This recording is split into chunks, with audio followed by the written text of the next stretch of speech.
My name is Alberto Biondi.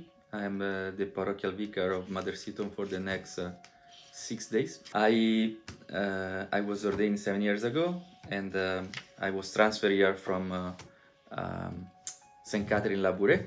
I was ordained in 2016, priest in 2016. I am 42 years old. I'm gonna be 43 in December, and yeah. So I remember, like, I was a seminarian when the first time that I heard about this road. Like, I came here and they told me, I came here as a seminarian to visit, and they told me that the parish is in Father Hurley Boulevard. I said, "What do you mean Father Hurley Boulevard?" Father Hurley Boulevard is named after a priest. And that for me was like, what? They name a road after a priest? Like, they would never do that in Italy. And yes, they dedicated a road after Father Hurley.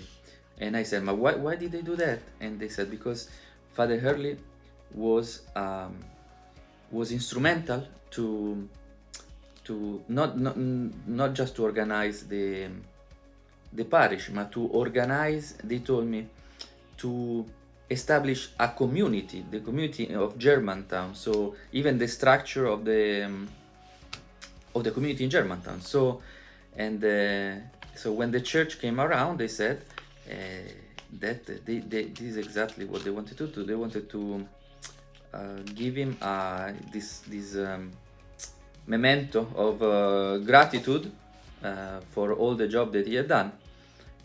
And so I said, okay, fantastic, that's very cool. And so, but then I never expected to actually to meet him. And so this happened. So it was my last, my second to the last year in the seminary. So probably was around 2014, and that I was assigned as for one of the classes. One of the classes called Basic Supervised Ministry. And it's a class in practically you go to visit people at the nursing home, patient, and you stay with them, you talk with them, you announce to them the love of God. And so, and they assigned me to Carroll Manor. So it's a nursing home and the hospital there at Providence. And so I went there, and they told me, look, there is a priest there that is the responsible of the retired priest there at Carroll Manor, that he does daily mass there, he visits patients, and he actually lives there at Carroll Manor. I said, okay. So, and I said, who is there? Is Monsignor, right? Monsignor Hurley. I said, is that one of the roads? So I was very, very, very happy to meet him. I never met a person to whom a road was named after, and so that's cool. I said, I'm sure it's gonna be like a very not proper, but a very serious person, and when I met him, he was the most amicable person ever. Wow. So I went to him, and there at Carroll Manor, they have he had a very, very, very small apartment, practically two rooms. One was his bedroom, and one was his office, where he had everything in there. He had pictures of Mother Seton.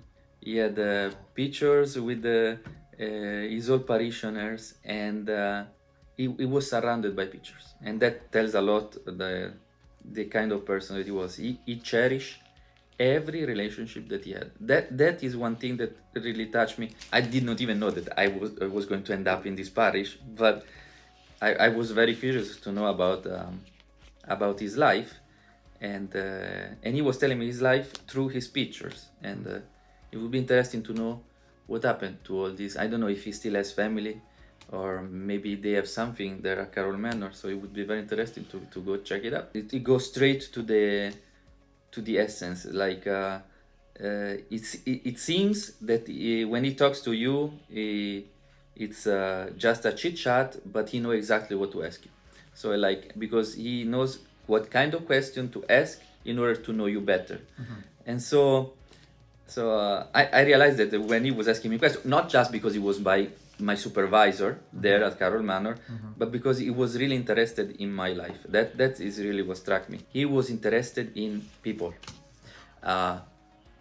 He would, I don't know, I'm pretty sure it was very good with the administration, but he didn't strike me as an administrator. He struck me as a pastor of people, and that he wanted to know the person that he had in front. He knew how to help me, how to talk with these people, and the fact that also that he was selected to take care of other priests is very telling, right? Yes. It's very telling. Yes. It's he was responsible of his brothers, and that is beautiful.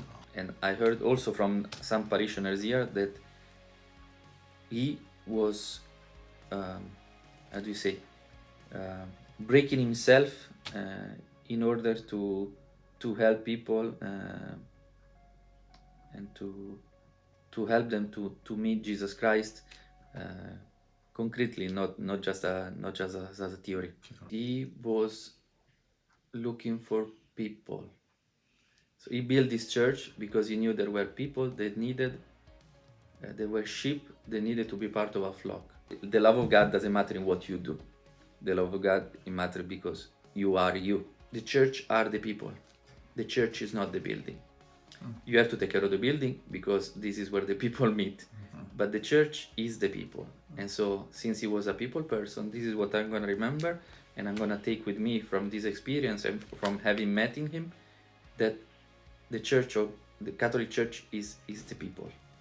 And if there are no people, there is no church.